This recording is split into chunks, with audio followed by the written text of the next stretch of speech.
today's StannieDevo. The portion taken for today's daily reading is from James chapter 2 verse 10. Whoever shall keep the whole law and yet stumble in one point, he is guilty of all. The theme for today is the law and the gospel.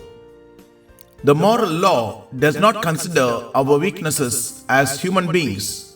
In fact, it does not take into account our heredity or infirmities. It simply demands that we be absolutely moral. The moral law never changes, either for the highest of society or for the weakest in the world. It is enduring and eternally the same. The moral law ordained by God does not make itself weak to the weak by excusing our shortcomings. It remains absolute for all time and eternity. If we are not aware of this, it is because we are less than alive. Once we do realize it, our life immediately becomes a fatal tragedy. I was alive once without the law, but when the commandment came, sin revived and I died. Romans chapter 7 verse 9 says so. The moment we realize this, the Spirit of God convicts us of sin. Until a person gets there and sees that there is no hope, the cross of Christ remains absurd to him. Conviction of sin always brings a fearful, confining sense of the law. It makes a person hopeless, sold under sin, as according to Romans chapter 7 verse 14. I, a guilty sinner, can never work to get right with God. It is impossible.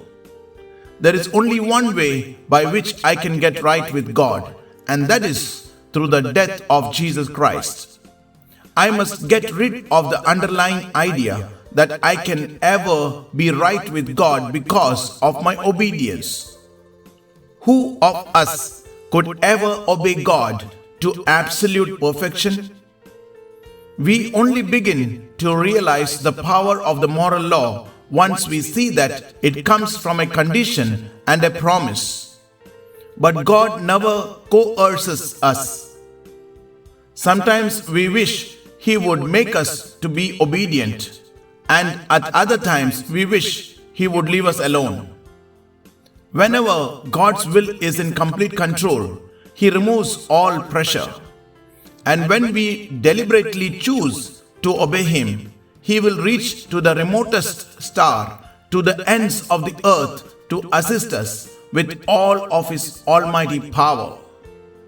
The great point of Abraham's faith in God was that he was prepared to do anything for God.